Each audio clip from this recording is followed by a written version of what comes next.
Vedanta Surike Tarki Vidosha.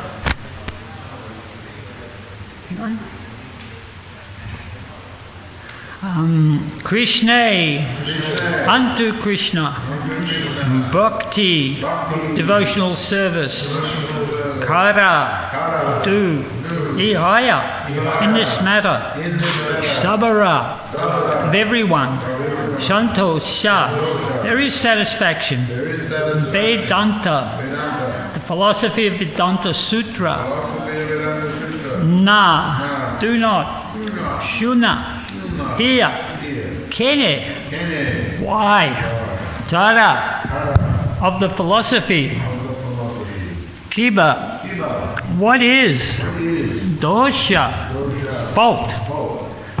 Dear sir, there is no objection to your being a great devotee of Lord Krishna. Everyone is satisfied with this. But why do you avoid discussion on the Vedanta Sutra? What is the fault in it? So, purport by Srila Prabhupada. Srila Bhaktisiddhanta Saraswati Thakur comments in this connection. Mayavadi sannyasis accept that the commentary by Sri Shankaracharya, known as Savirak Bhashya, gives the real meaning of the Vedanta Sutra. In other words, Mayavadi sannyasis accept the meanings expressed in the explanations of Vedanta Sutra by Shankaracharya, which are based on monism. Thus they explain Vedanta Sutra, the Upanishads and all other such Vedic literatures in their own impersonal way. The great Mayavadi sannyasi Sadananda Yogindra has written a book known as Vedanta Sara, in which he writes, Vedanto Nama Upanishad Pramanam Tad Upakadini Sarika Sustadini Cha. According to Sadananda Yogindra, the Vedanta and Upanishads, as presented by Sri Shankaracharya in his Savirak Bhashya commentary, are the only sources of Vedic evidence. Actually, however, Vedanta refers to the essence of Vedic knowledge, and it is not a fact that there is nothing more than Shankaracharya's Savirak Bhashya. There are other Vedanta commentaries written by Vaishnavacharyas, none of whom follows Sri Shankaracharya or accept the imaginative commentary of his school. Their commentaries are based on the philosophy of duality. Monist philosophers like Shankaracharya and his followers want to establish that God and the living entity are one, and instead of worshipping the Supreme Person of Godhead, they present themselves as God. They want to be worshipped as God by others. Such persons do not accept the philosophies of the Vaishnavacharyas, which are known as Suddha-dvaita, purified modism, Suddha-dvaita, purified dualism, Vasishtha-dvaita, specific monism, Dvaita-dvaita, monism and dualism, and Achintya-bheda-bheda, inconceivable oneness and difference. We don't have Banu Maharaj to explain all these here at the moment, unfortunately. Mayavadis do not discuss these philosophies, for they are firmly convinced of their own philosophy of Kevala Dvaita, exclusive monism. Accepting this philosophy, this system of philosophy is the pure understanding of the Vedanta Sutra. They believe that Krishna has a body made of material elements, and that the activities of loving service to Krishna are sentimentality. They are known as Mayavadis because, according to their opinion, Krishna has a body which is made of Maya, and loving service of devotees, loving service of the Lord executed by devotees is also Maya.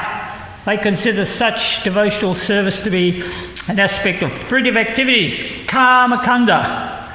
According to their view, bhakti consists of mental speculation or sometimes meditation. This is the difference between the Mayavadi and the Vaishnava philosophies. Om Agyanat Timrandasya Jananjana Chalakaya Chakshurmilitam Yena Tashmei Shri Guruve Namaha Mukham Karori Vacham Pahum Gategirim Ya Kripa Tamaham Mande Shri Gurum Dinatarne Durgame Padimendasya Skalatpati Katilmaho Swakripa Yusadana Shanta Shanta Valambanam. So, Lord Caitanya is sitting here in the midst of a whole lot of Mayavadi sannyasis. So he didn't really want to be there, but a Brahmana invited him to come to this meeting at his place, and he knew all these Mayavadi sannyasis were going to be there, and they were giving his disciples grief. This was in Varanasi, Kashi, and he had a couple of really staunch devotees there, but they had no counter to this philosophy of Sarirak Bhashya, as was enunciated by Sankaracharya, who was an incarnation Lord Shiva. So therefore, to exonerate his devotees and to actually defeat this Mayavadi philosophy, Lord Caitanya went there.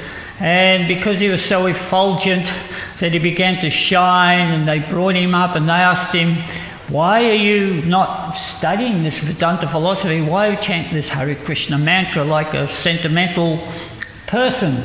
And of course the last 20 slokas have been describing how Lord Caitanya and why he's been chanting Krishna's name, because Krishna's name is absolute, it's the end of all knowledge.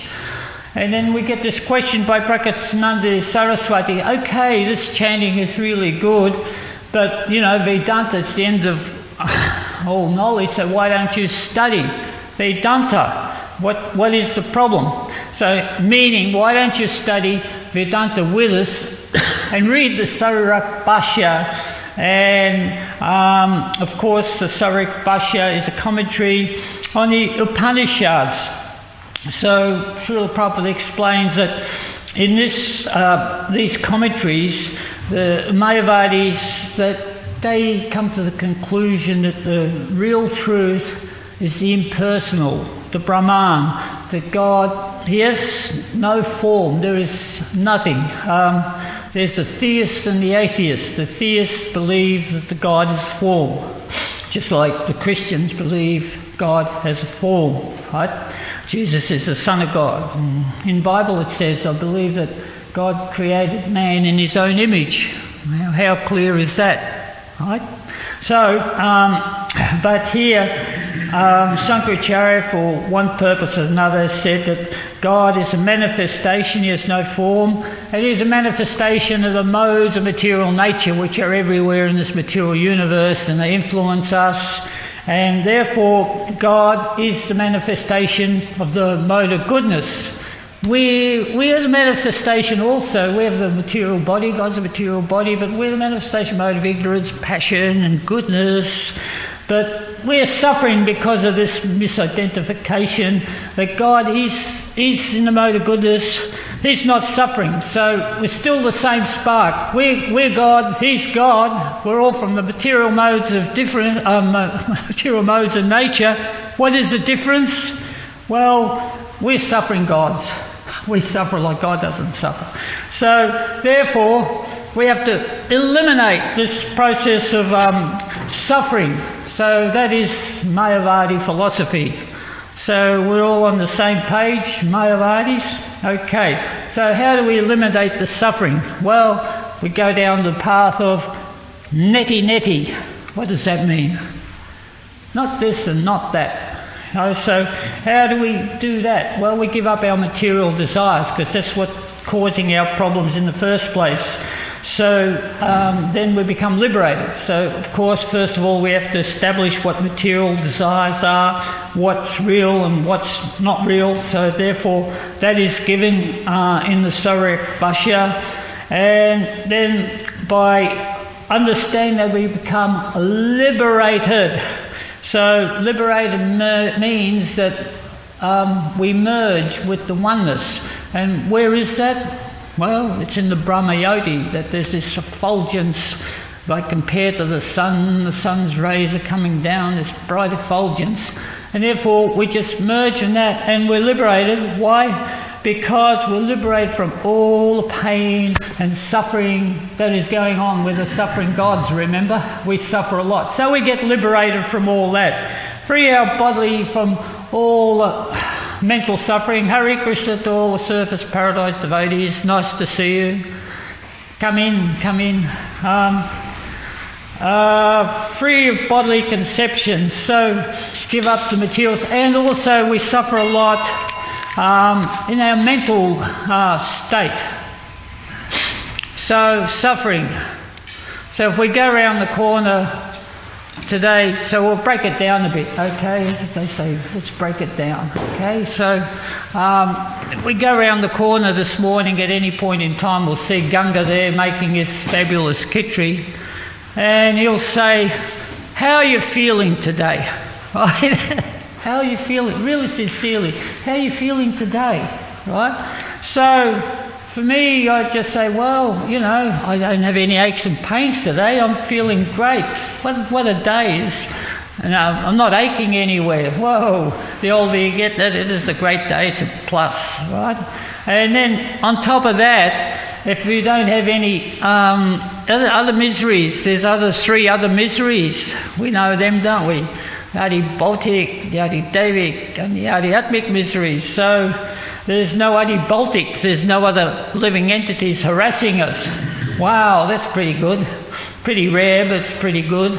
No Atmic, no mind, that we sort of can't sleep at night because our mind's racing. Why don't somebody does this? Why am I doing that? And on and on and on. Or the Adi Devics, oh, it's freezing, it's cold, or it's too hot. All these are going on. So if we're free of all that, we're feeling great, aren't we? We're just feeling, hey, I'm on top of the world, feel really good today.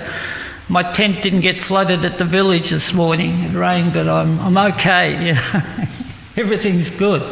So that's all right, but how would you feel if you had no material body to cart around? This material body is something else. It's just pretend you have to cart a sack of potatoes, like from here down the village and up the hill, you know, and you put it down. Oh, what a relief. You know? So what a relief it would be that the soul gets liberated from the material body.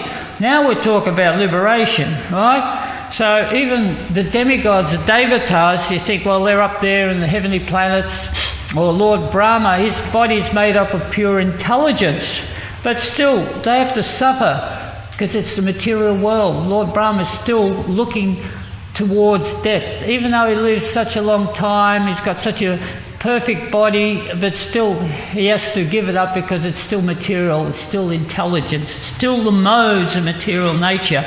And as long as you've got the modes of material nature, you've got the dualities, right? They're always there.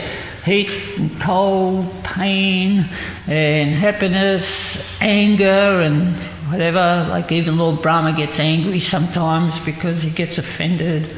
And things happen when Lord Brahma gets angry. Lord Shiva comes popping out of his forehead.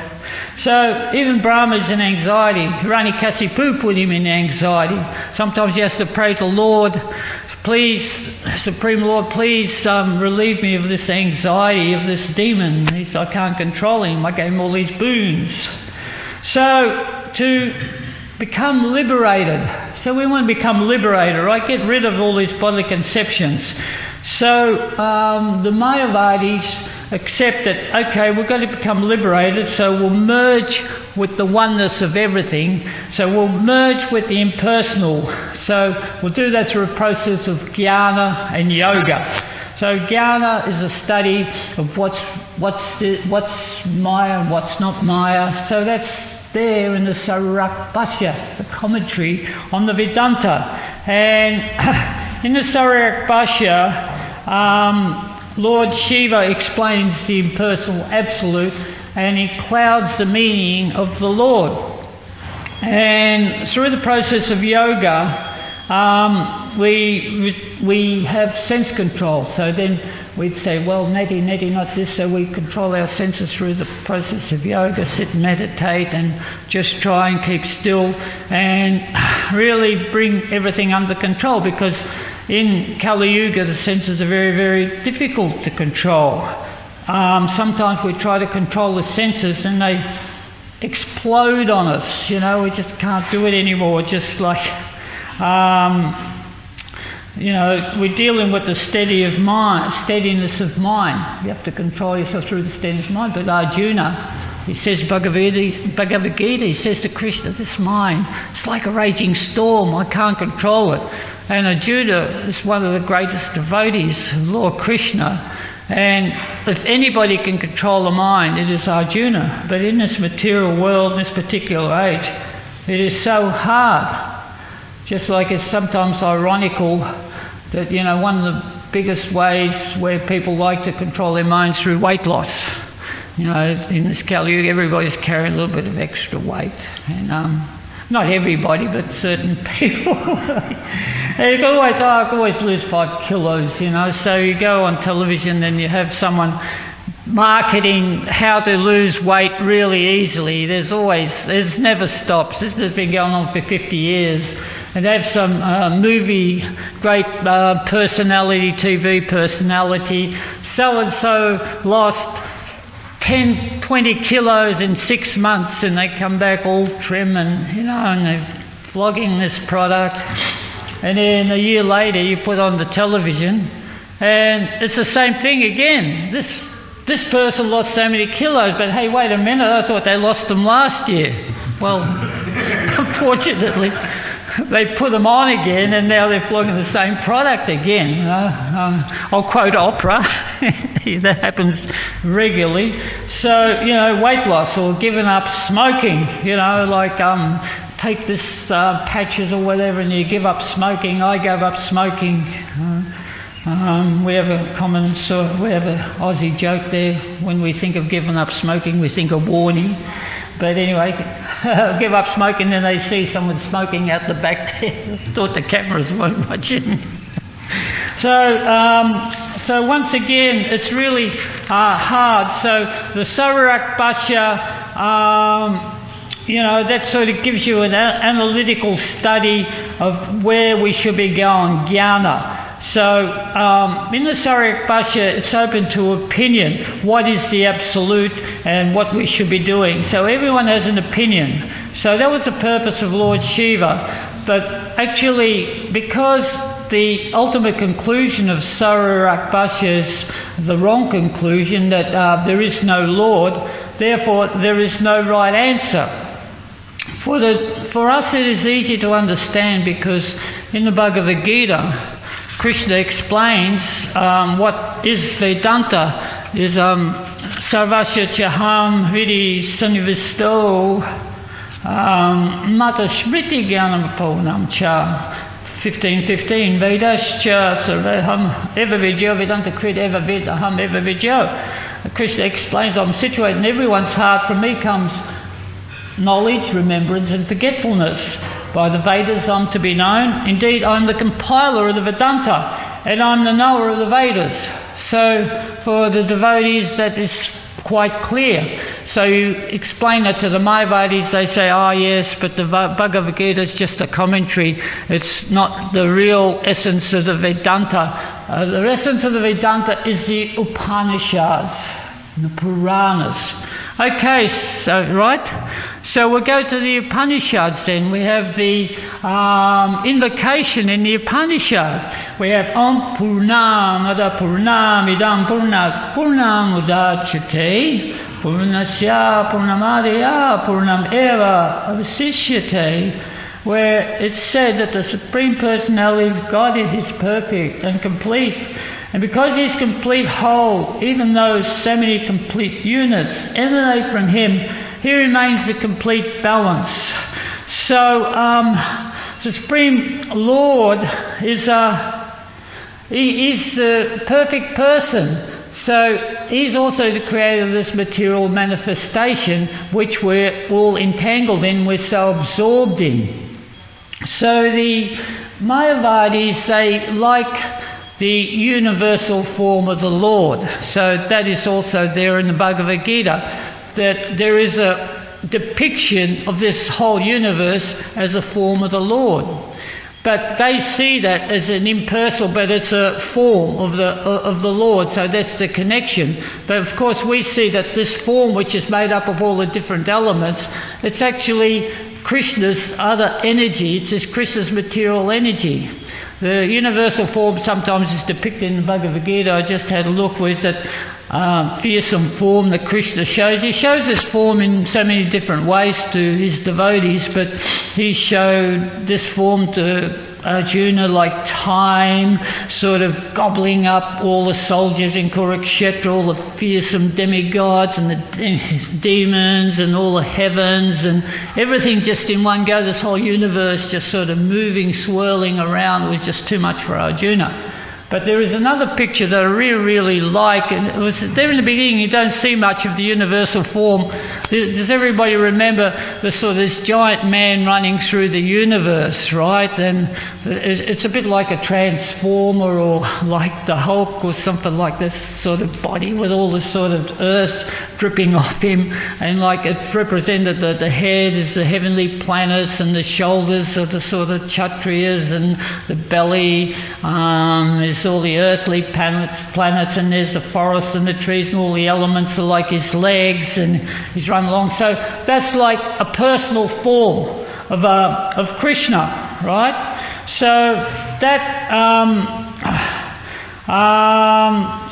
is like an imaginary form, really. That's just like, okay, imagine this. It's imaginary, but it's a form nevertheless that the impersonalists can relate to.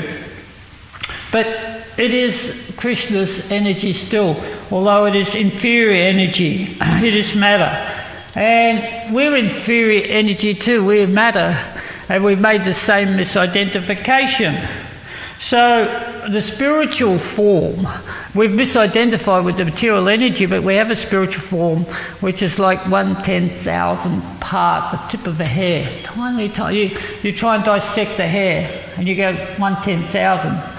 It is so insignificant that even scientists have trouble finding that. And of course it's spiritual energy, it's not material energy, so they can't see it through their microscopes or electron magnifiers or the halotrons or the things that whiz around, whatever they're called,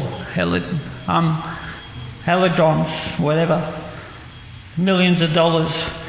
They made one in Sydney once that they can sort of have two atoms explode, and they'll find out more about the atoms, right? Particles of atoms. And it never worked, cost millions of dollars, right? And they interviewed some scientists, said, wasn't big enough, we need a bigger one. We need more money, make a bigger one. So anyway, the spiritual form, it's a tiny little spark. But it's a spark of the whole, because Krishna is the whole. Om Purnamada is complete. It's a complete whole. And he's created these little sparks. And they're a part of his energy, but it doesn't actually detract. Just something like when you have a fire, a great big raging bushfire, and the spark will fly off. That spark can cause another bushfire within itself. It's that potent. That spark is potent. So that's the potency of the living entity. But somehow or other we're being contained in our body and we've forgotten about it. And Srila Prabhupada talks about dreaming. He said that we dream. So it's the same as like when we have a dream, we leave our body. Right? We leave our body behind. We're floating away here and there, having these dreams. I used to have vivid dreams when I used to work for so many years that I was being chased by the police or being picked up by the police. I don't know if anybody else had this dream. And police get me and they issue me this fine that you've been speeding or you did this and that, and I'm going, oh no, I've gone over, I've lost my license, what am I going to do? This is a dream. So I pinch myself in my dream to see it's real. No, it's not a dream. I'm pinching myself, it's real, you know. And I'm lamenting like anything. What am I going to do? And all of a sudden I wake up. It was a dream. I'm going, what? What is real? Was that a dream? Was it real? It's hard to know for a while. You're lying in bed trying to work out what you're doing. It's just like even fantasy land. It's just like Prabhupada explains that sometimes we're being chased by a tiger. We just found out, where was it? We were talking about 100 years ago in Mayapur. I know in Vrindavan there used to be tigers, and the sages used to be meditating in the forest around Vrindavan. Tiger come in at night and eat them, right? Oh, this is totally different, but I have to tell you how they used to avoid the tigers. They used to get some hot milk, hot gore, put a bowl outside the door, and the tiger be distracted. He'd eat the gore and he'd be satisfied to leave the sage alone, right? So anyway, so you'd be dreaming that you're getting eaten by a tiger, right? But it's actually dreaming, right? And similarly, we daydream. That's the whole thing. We're dreaming of what we're going to do in the future, how we'll be situated. We go to the astrologer and he helps us along. Oh, we're going to be this and that. We're sort of out there dreaming the future. Or we're dreaming about the past. This is very interesting too, the past. What we used to do in the past, our dreams, like in our youth, right? So I used to dream, things change, we dream about the pastimes that we had, just like when the little boy, most people these days, they go to the pinball arcades. What are those machine things, what do you call those things? Not pinball arcades anymore, they're giant arcades where you play all these machines and they make all these different sounds. Went there the other day in Tweed Heads with my grandson, and they throw balls in and cars move about. So much noise, and people spend a lot of time there. So I used to we used to have billiards. I still remember the musty smell, playing billiards and all these sort of games. On the table, the smell of cloth, the stench of smoke. I could just about imagine the atmosphere, right? So I went back one year and that's gone completely. There's a supermarket there. And around the corner was a big double-storey picture theatre, and we used to go to the picture theatre to see all the movies on Saturday, the matinees, get Jaffa balls and roll them down the aisles, and the guy come out with his torch, all right, you out. I mean, I remember the atmosphere, right? Go back there, it's a parking lot for the supermarket. It's gone. All gone, right? It's just there in my mind. I can imagine the richness, all the good pastimes they had, but I've got no one to share it with. It's just there. It's in my dream. I'm sharing this dream with myself, right? So it's the same with the body. Our body, we have to give up our body. And when we give up body, it's still the same soul as it's always been. But the body is wound up and it's discarded. That is called death. Srila Prabhupada describes that the model is gone. You can't repeat the model. It's never ever going to be repeated. It's just like in a dream, you can't come back. You may want to be an Australian again in your next life, or an American, or wherever you come from, but nothing's guaranteed, because time, place and circumstance is always changing. Just like the time is changing, where you were when you were young, it's all different now. It's not the same. The place, it may or may not be there. The circumstance, it might be a different government. It might have been taken over by someone else. So that is always going on. But still, people are hanging on that, oh no, we can preserve this body. There's a science called cryogenics. Have anybody heard of that? Where they try to preserve the body. All the rich people try. I think so. It used to be that they used to freeze them, but then they found out that when they thaw out the body, it's all sort of all yucky. It doesn't work. So now they've sort of got this method of vaporising you, so you stay in these vapours, and then they can sort of keep the body intact. Just so like they froze Einstein's brain. So Einstein was his brilliance. So somewhere along the line we'll be able to reinstate Einstein's brain, whether it's someone or we can activate it again. What a great asset that would be. But then again, if we look at the time, place and circumstance, you know, it's gone. You know, Einstein existed in time, you know, a century ago. He was really great, but things have moved on. EMC square, well, they've moved on from there, I'm sure. That was great for that time. The place, well, the place is dubious. His circumstances, that he was...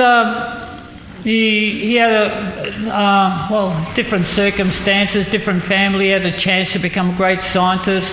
His guna, his nature, where he come from, his karma. He was a nice guy. So he studied Bhagavad Gita. So it's the quote that I bathe my intellect in the...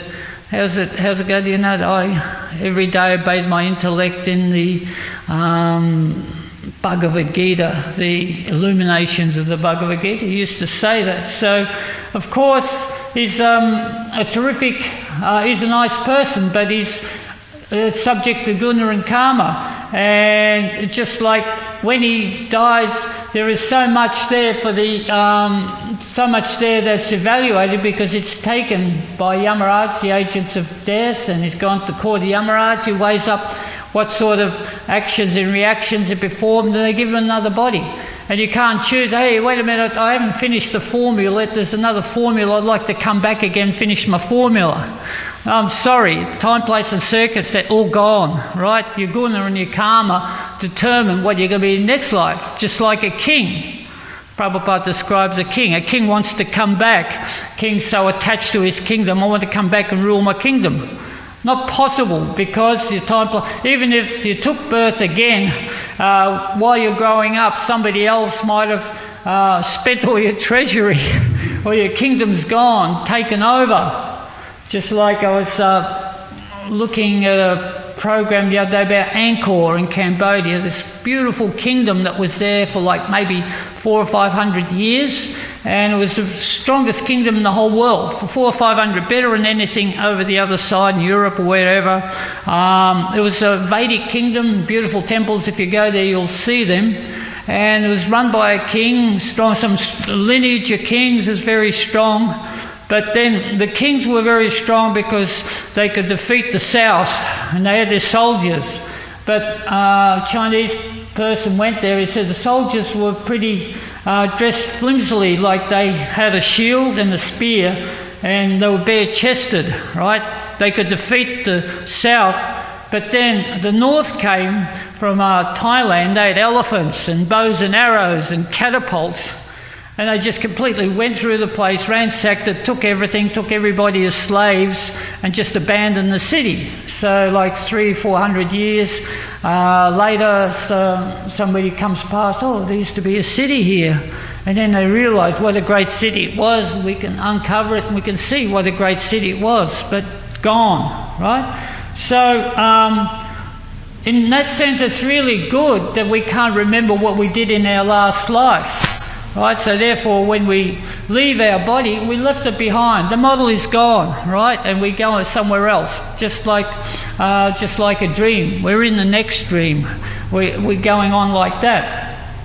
But what happens is like we're like this. We one body to another body to another body, and we. Radhanath Maharaj made one interesting comment once about we have our subtle body that goes from one body. Our subtle body is made up of mind, intelligence, false ego. Our mind can remember everything, even though we can't. It's recorded in our mind. So in our mind we have this much which we can remember, what we do, our mental conception of ourselves, what we learn and everything, it's all there. We talk about the mind. But actually there's a whole sort of like mountain that goes behind the mind of all of our past lives, our births. It's like a big encyclopedia.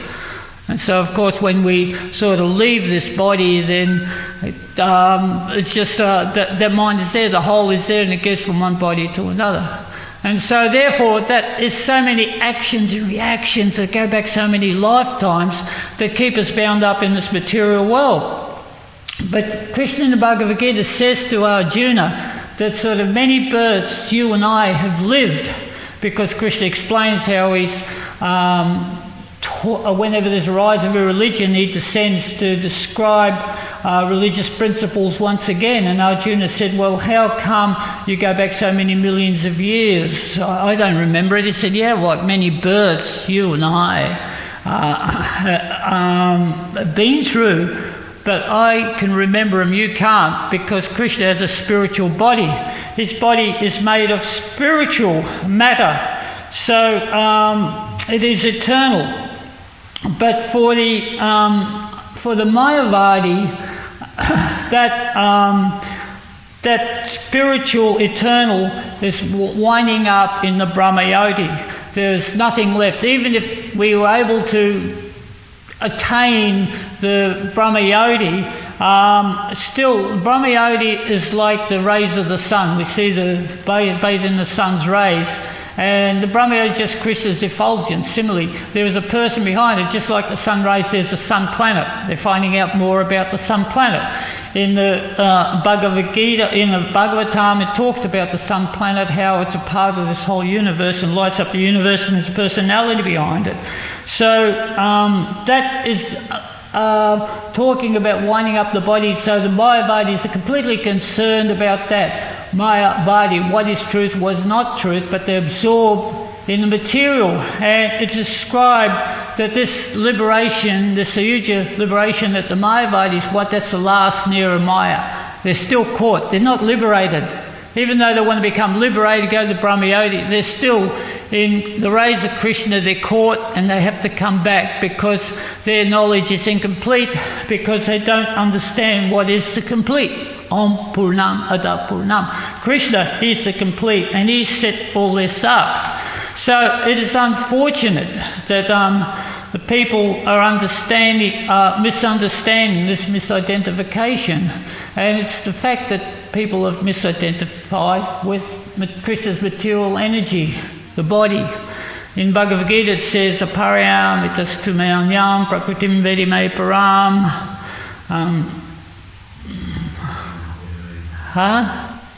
Sorry? Prakritim. So, Bhuta Mahabaho Yayadam Durite Jagat. Apart from material energy, there's superior energy. Mind, including the living entities, those marginal. We're in that marginal state with that spiritual spark, but we're struggling with this material energy. We're just so much identifying with it. And I just flipped the Bhagavad Gita, and the page before I had a quote from the Padma Purana in 7.2, that was chapter 7.4, a crucial chapter. In the early days we used to memorize it, chapter 7, chapter 9, that was like the essence of the Bhagavad Gita. And we used to pride ourselves, and so I still remember some. But in the Padma Purana it says, Ata Shri Krishna Namadi Na Bhavad Grayam Indriye Sevan Mukhi Jivado Swayam Eva Spurati Ada, that no one can understand Krishna as he is by blunt material senses. But he reveals himself to the devotees, being pleased for their transcendental loving service. So that is the process of bhakti. That Krishna reveals himself to the bhakta. So Krishna's there in his personal form. And if one performs the act of bhakti yoga, devotional service on the Supreme Personality of Godhead in so many different ways, as was recommended by Caitanya, the Lord Caitanya, that the easiest way is through the chanting of the Hare Krishna mantra, Hare Krishna, Krishna Krishna, Hare Hare, Hare Rama, Rama Rama, Hare. So therefore, the students can identify what is matter and spirit very easily. They're not clouded by the Sararak Bhashya, and they understand that Krishna is the absolute. And even though we're that small spiritual spark, like there is that big bushfire, and we're part of that spiritual spark, still that is the spiritual nature. When we understand our true nature and unite with the Supreme Personality of Godhead through Bhakti Yoga, then we achieve the real liberation, and that is the eternal realm of Sri Krishna. We're taken out of this material energy. This material energy is Krishna's inferior energy, which we're tangling with. We want to get out. Everybody wants to get out. Mayavadis want to get out. We're suffering. At least they realise we're suffering. First of all, we have to understand we're suffering. Oh no, I'm fine. No, great day today. But actually, that package comes with life, that there's birth, old age, disease and death. So suffering is inevitable. You got your package, you got happiness, but you have to take the package of suffering. Sorry, that comes in one parcel. So when we understand it and we want to get out of that illusion that this material world is the reality and that we can be really happy, we take shelter of the Supreme Lord. So this illusion is being manifest everywhere. So when we want to get out of the delusion, we come to places which actually we come to this place where we can understand and associate with the devotees who will give us the truth and the reality of who we are. And by the association of devotees, our life is perfect. It's not like we have to go neti, not this. It's just a question of what is spiritual, what is material. It's easy to answer. What is spiritual is what's in service to Krishna, and what is material is what keeps us bound in this material world. So where else but in a temple can you practice this bhakti yoga and the association of devotees and become strong and understand what is reality, what is illusion, and perfect our lives. That's how it is. Anyone have any questions or comments?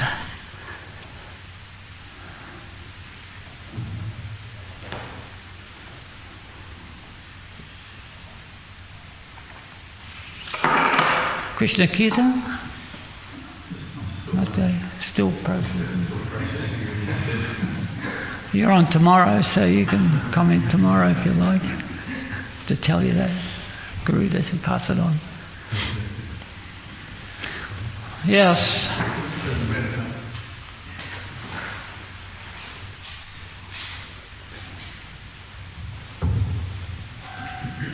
Thank you for the class. Especially for questions, I guess, for newcomers who don't understand the basic concepts of philosophy, the personal aspect.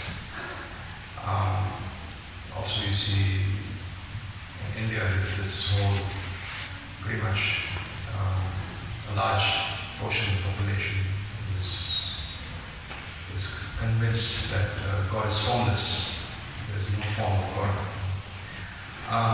So a situation like this, is education one of the ways to convince them, or is playing out some Kirtan? Like, I think yesterday's class. Thank you for your question. That was going to be my last statement, which I forgot to say. Is like, yeah, the illusion is really strong because even in India, the Sankara philosophy was pretty much prevalent until Bhaktisiddhanta Saraswati come along, and he very strongly preached philosophy of Dvaitism. Is Advaita, which is monism. Dvaita is dualism. So, is that right?